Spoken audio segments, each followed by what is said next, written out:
మరో 2 రోజుల్లో అసలు ఛాంపియన్స్ల సమరం మొదలు కాబోతుంది. గత వన్డే వరల్డ్ కప్ లో టాప్ 8 లో నిలిచిన జట్లు ఛాంపియన్స్ ట్రోఫీలో పాల్గొంటున్నాయి. గత ఏడాదిన్నరలో భారత్ 3 సార్లు ఐసీసీ టోర్నీలో ఆడుతుంది. అందులో టీ20 వరల్డ్ కప్ గెలుచుకోగా వన్డే వరల్డ్ కప్ లో రన్నర్ అప్ గా నిలిచింది. ఈసారి ఎలాగైనా కప్పు కొట్టాలని కసితో బరిలోకి దిగుతుంది. గతంలో చేసిన తప్పులను ఈసారి చేయకుండా జాగ్రత్తలు తీసుకుంటుంది. అయితే గ్రూప్ ఏ లో భారత్ తో పాటు పాకిస్తాన్, బంగ్లాదేశ్, న్యూజిలాండ్ జట్లు ఉన్నాయి. అయితే ఏ జట్టు ప్రమాదకరం, ఎలాంటి స్ట్రాటజీ అమలు చేయాలి అనే విషయాల గురించి ఇప్పుడు మనం తెలుసుకుందాం. Champions trophy 2025 Bharat group A లో ఉంది. ఈసారి వన్డే ఫార్మాట్ లో అన్ని మ్యాచ్లు జరగనున్నాయి. కానీ ఒక్క మ్యాచ్ ఓడినా సెమీస్ అవకాశాలు కష్టంగా మారిపోతాయి. అయినా ఒక పెద్ద ఓటమి ఎదురైతే ఇంటి ముఖం పట్టాల్సిందే. గ్రూప్ లోనే ప్రతి జట్టు ప్రమాదకరమే. టీమిండియా అన్ని మ్యాచ్ల్ని దుబాయ్ లో ఆడుతుంది. అక్కడి పరిస్థితులు కొంచెం భారత్ కు దగ్గరగా ఉండవచ్చు. కాబట్టి 5 స్పిన్నర్లతో బరిలోకి దిగేందుకు సిద్ధమైంది. పాకిస్తాన్ వాతావరణం, అలాగే న్యూజిలాండ్ ఇటీవలి ముక్కోణపు సిరీస్ ను గెలిచింది. బంగ్లాదేశ్ మాత్రం ఎప్పుడూ సంచలనాలు సృష్టించగల జట్టు కావడంతో జాగ్రత్తగా ఉండాల్సిన అవసరం ఉంది. భారత్ ఆడబోయే తొలి మ్యాచ్ బంగ్లాదేశ్ తోనే జరుగుతుంది. ఫిబ్రవరి 20న ఈ మ్యాచ్ జరగనుంది. ఈ గ్రూప్ లో బంగ్లాదేశ్ కొంచెం బలహీనంగా కనిపిస్తున్నా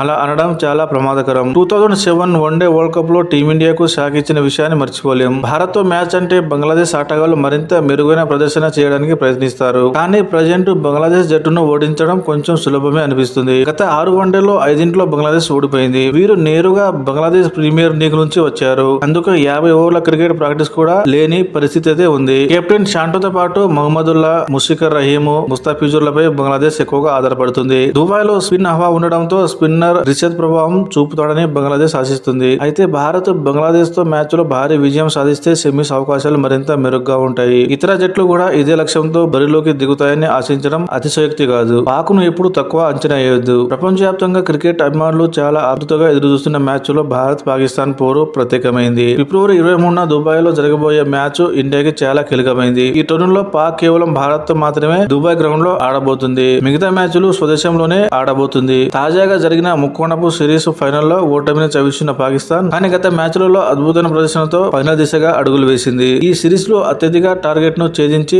పాక్ ఘన విజయం సాధించింది. 2017 లో భారత్ ను ఓడించి ఛాంపియన్స్ ట్రోఫీని గెలిచిన పాక్ ఇప్పుడు ఆ టైటిల్ తిరిగి అందుకోవాలని ఆశిస్తుంది. టీమిండియా పాకిస్తాన్ పై గెలిచి ప్రతీకారం తీర్చుకోవాలని అభిమానులు కోరుకుంటున్నారు. కాబట్టి ఈ మ్యాచ్ మరింత ఉత్కంఠభరితంగా మారబోతుంది. కెప్టెన్ మొహమ్మద్ రిజ్వాన్, సల్మాన్ ఆగా మంచి ఫామ్ లో ఉన్నారు. కానీ స్టార్ బ్యాటర్ బాబర్ అజాం కొంచెం ఇబ్బందులు ఎదుర్కొంటున్నారు. యువ సంచలనం రహీం అయూబ్ గాయం కారణంగా టీం కు కొంత కష్టం తప్పదు. అయితే టీమిండియా బుమ్రా లేకుండా ఆడున్న నేపథ్యంలో పాక్ పేసర్లు షాహిన్ అఫ్రిది, రౌఫ్, నసీం భారత్ పై అత్యుత్తమ ప్రదర్శన ఇవ్వడానికి సిద్ధంగా ఉన్నారు. టీమిండియాకు స్పిన్నర్ అబ్రార్ అహ్మద్ నుంచి కూడా పెద్ద ప్రమాదం ఉండబోతుంది. ఇక కివీస్ విషయానికి వస్తే ఐసీసీ టోర్నీలో న్యూజిలాండ్ తన అద్భుత ప్రదర్శనతో ఎప్పుడూ ఆకట్టుకుంటుంది. ఈసారి కూడా భారత్ కు కివీస్ కఠిన సవాల్ విసిరే అవకాశం ఉంది. Conway, Tom Latham, Kane Williamsons, Daryl Mitchell, Glenn Phillips వంటి బ్యాటర్లు మంచి ఫామ్ లో ఉన్నారు. ఇటీవల జరిగిన ముక్కోణపు సిరీస్ లో కివీస్ పాకిస్తాన్ ఓడించి ట్రోఫీ గెలుచుకుంది. అయితే Tim Southee, Trent Boult, Lockie Ferguson వంటి ప్రధాన పేసర్లు లేకుండా ఆడడం కాస్త కష్టంగా ఉండొచ్చు.